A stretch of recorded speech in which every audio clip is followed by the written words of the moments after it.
Jake, good morning. Mike, how are we doing today, man? Doing well, man. Hey, so I want to talk today about overload, overwhelm, overcoaching, and how to not overconsume information. This is an information show, total disruption, right? But we want to teach people how not to be disrupted. I understand that sounds like an oxymoron because here we are trying to disrupt the whole world and get them to pay attention to the people that listen to us and the people that follow us and pay attention to us, of course. However, I've got to be honest with the audience, and I'm going to bring your expertise up to the front on this one. I really want to talk deeply about how to not overconsume, how to not overwhelm, and how to stick to this self-coaching model out there that is so popular. Go. Oh, you nailed it in the first thing you said, man. You could mic drop it, call it a show right there of the difference between being disruptive and getting disrupted. You totally said it in the beginning with being disrupted. That's where this is going to come from. Like that's where I'm going to come at this is you getting disrupted in your business. So let's go to being overcoached as a first one. Being overcoached. I'm a professional coach. This is what I do day in and day out. I coach people every day, every single time. And when you feel like you're being overcoached, you're being consulted at. You're being consulted at. That's what being overcoached means to me, is somebody, not you, is telling you how to run your business rather than getting into your business and helping you walk your path. If they're consulting at you, you're being overcoached. I have fired more coaches because of that for me personally, physical coaches, life coaches, financial coaches, business coaches. I have fired them all because they're like, well, this is what works for me. Go do that thing. That works for you, but that may not be what works for me in my business. There's pieces of that that are going to work. So overcoaching, first of all, is going to be when you're being consulted at. That's the first thing that's going to happen there. So hold on, Jake. That is step one of the signs. Now, again, if somebody, let's say not everybody on this show here has a private coach. So, you can finish out your theme, but for overcoaching, it also goes with also too much information consumption. So we are going to touch on that for those of you that are sending me questions right now that are blowing up my email. Yeah, so, and that's you're 100% right, man. 100% right. So overcoaching is not necessary, and this is where information overload, overconsumption of weird information comes from. Guess what? You're getting coached whether you think you're getting coached or not.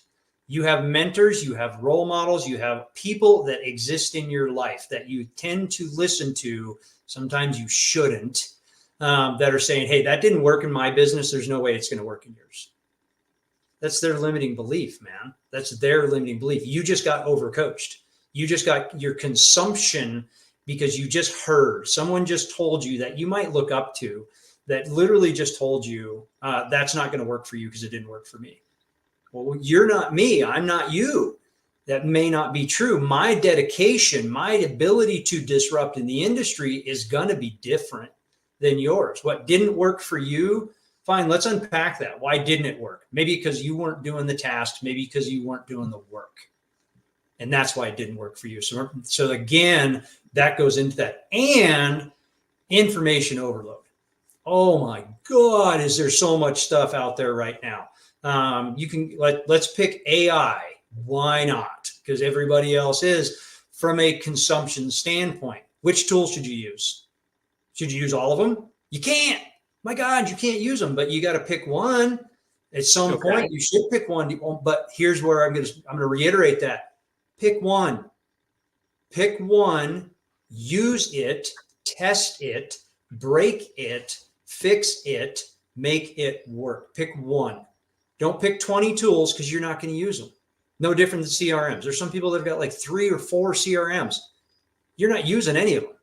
You have them. You're not using any of them.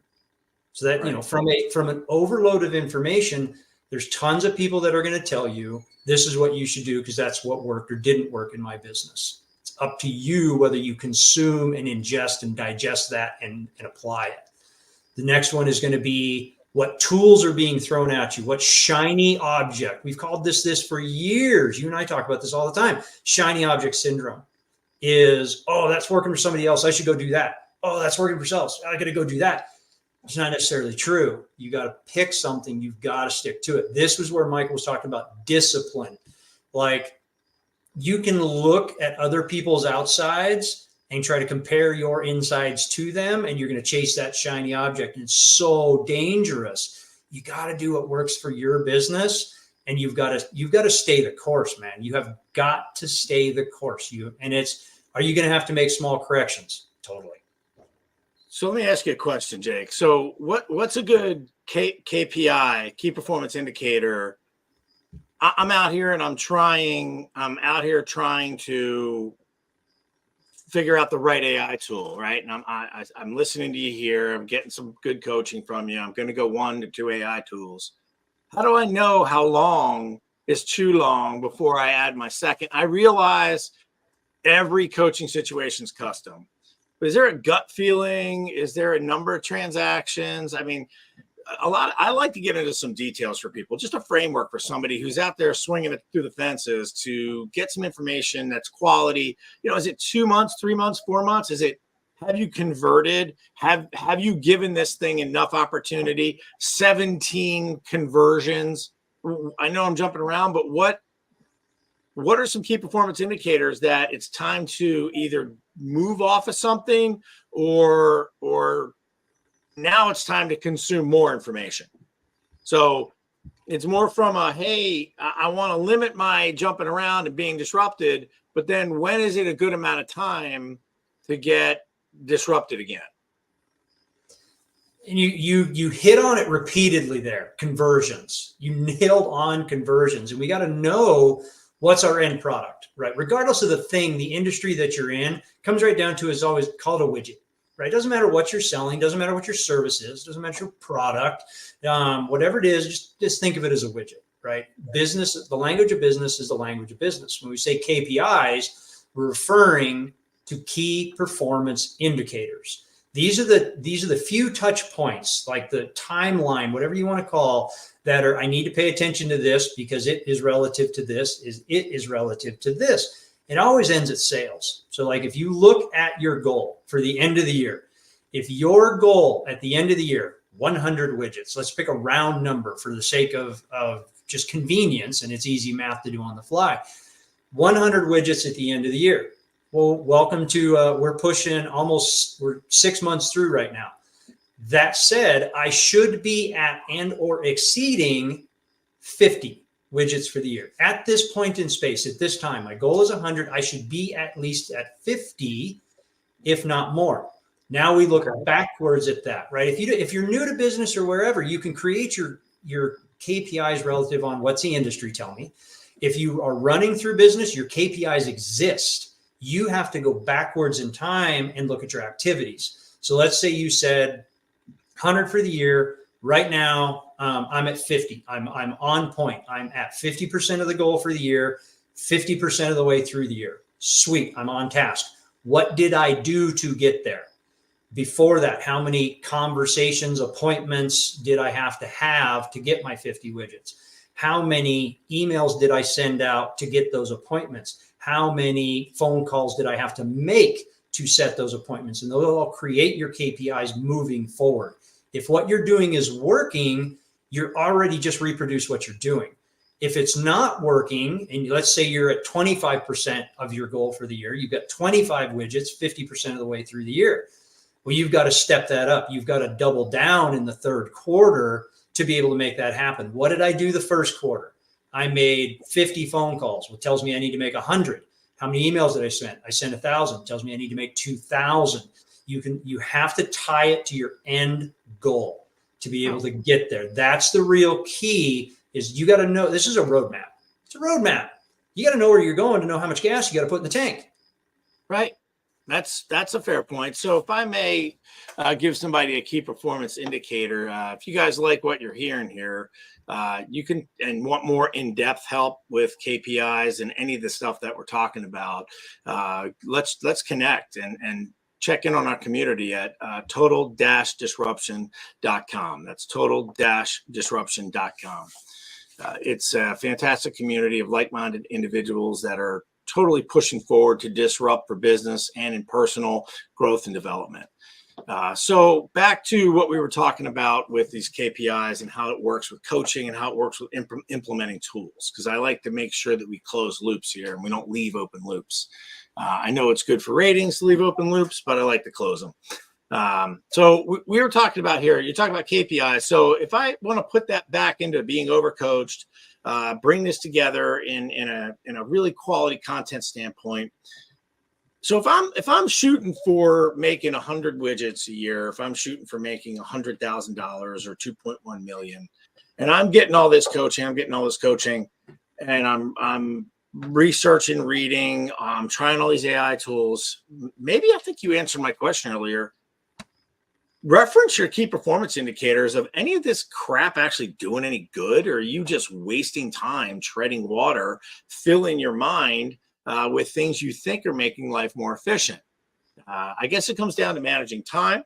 I guess it comes down to managing these KPIs we're talking about and then cross-referencing them. I mean, somebody who's a kind of a mental all over the place like I am, I would probably need to check my KPIs every week or something like that to make sure that I'm not down the road going, hey, I've got 6 different AI tools, 4 different email systems, 2 different coaches. I'm following these rules. I'm posting on social media. I'm doing. And I don't have a lot to show for it except for a whole lot of busy time. I feel like that is a good thing to do is check whatever the KPI is in your business. So, you're on point 100%. 100, and I'm not surprised, right? That's why we're having this conversation. You got to know you for one. You have to understand, okay, when do I need to be evaluating each thing personally from a personality standpoint and for my business growth? You can hear lots of different things, like you should evaluate every 30 days. You should launch every 60 days, every 90 days. You can think about it from an investment perspective. How frequently do you check in on your investments to know whether they're working? Look at the stock market. Those guys that are playing that hard daily, they're watching that. And a lot of times hourly and by the minute, they're watching what they're doing so they can get the best return. So you have to understand what your game is. You got to understand what your game is to understand where that is and who you are. So for me, it's in my calendar. Listen to me say that again. It's in my calendar to review my KPIs every week. Fixed time, non-negotiable, in my calendar, review the things. Get in and review my key. Where am I? What am I doing? That started from something I used to hear called, I don't know who came up with it first, but I've heard it a million times, something called the 15th protocol. And what the 15th protocol sounds like a good marketing term. I wish I came right, and I don't want to steal it from those that said it because we're gonna call this the 17th protocol. We're gonna do the 17th or the 13th. What the hell? Right, we're gonna do it on those days because so on what it refers to is at a midpoint in a month. If I have a 30-day cycle in my business, on the 15th of the month, if I know my goal at the end of the month is 100 widgets. By the 15th, I should be at 50. If I'm not, what do I need to change to still hit my goal? We never change the goal. We change the activities leading to the goal. If we're ahead of goal, don't back off the activities. Now you get to change the goal. We always go up. We never change the goal down. We change the activities up. But that's where it's in the calendar. Mine's weekly. Like it lives in there every single week. Friday morning for me, every Friday morning is when I want to evaluate how did I do this week. Rate myself on a scale of 1 to 10. Rate the tool on a scale of 1 to 10. How did it do? Stuff doesn't live in my world if it's going under 5. Well, hey, hold on 1 second. I mean, you could scrap all that Friday morning stuff. I like what you just said earlier. I think I got more value out of that one. Give me a second here on Friday. Did you just say you don't ramp the goal down, you ramp the activity up? 100%. I'm going to open that up for a second here. Let's just be careful. This is what you always say to me about be careful. Be careful on what activities you're ramping up. I like that idea. I haven't heard that in a while. Don't change your goals, change your activity. However, I would say cross-reference your goals to activity. I know what you were getting at, but I want to make sure everybody hears it. Remember, no open loops here. We want to make sure that we know we're focused on the proper activity and from a coaching standpoint, and not just busy work. No, and you're right. Thanks for pointing it out. You're totally right. So that's where, for me, I know all of my activities. Like they're all defined out. Call it there's 10 activities. Right. If I am scoring below, if an activity is scoring below 5, we quit doing that activity. If an activity is scoring 8, 9, and 10, we're going to ramp that one up. That's the activity we're going to increase to double down on. Right. And the same is true. Even if we're nailing goal, we're hitting it. If something's not working, we're not going to give our time to it. I mean, if we look at how much we are worth an hour, like with what Michael and I are doing, with where we're going and what our audience looks at, there's nobody in here that I believe is worth less than $500 an hour. Listen to that again, worth less than $500 an hour. If an activity you're doing is a $10 an hour task, farm it out, leverage it out, because that's not your highest and best use. That is not the thing you should be doing. It's scoring below. It's busy work for you instead of nailing the goals. I can't tell you that I can't. I mean, you run our VA department for us, but I can't tell you what a relief it is. When you go from doing what your zone of genius is, or your thing that makes you the most money, or your happiness in your family life, and then all of a sudden things are kind of like done for you. It's almost like you came back to the hotel room and everything's straight. You didn't even realize that you opened up so much clarity and ease and efficiency just from having, for me, I'm smart because I picked the right partner who knows how to leverage VAs properly and quickly and efficiently. So for our audience out there, maybe something to think about, leveraging and everything Jake just reiterated. That is apex in terms of accomplishment, in my opinion. So any last words, Jake? We're kind of running out of time here. I mean, I feel like we hit everything, every nail on the head that we could possibly hit. We closed all the loops. We talked about not being overcoached, how to get out of it, KPIs, looking at yourself in the mirror, knowing yourself. Any words of wisdom, any other resources you want to drop on people while we're getting some good quality coaching out of you right now? Yeah, likely to some of the other times where we're not. What I would tell you, relative to evaluating KPIs and relative to evaluating your tools that are getting there, if it's not a yes, it's a no. If you have to look at it and try to justify it, it's already a no. Is it working? Yes or no? Yes, it's working. It's an 8. Is it working? Well, it's kind of, no, it's not working. Change it. Thank you, Jake. My name is Mike Labersi for Jake Glendenning. You've been disrupted. Bye, everybody. See you next time.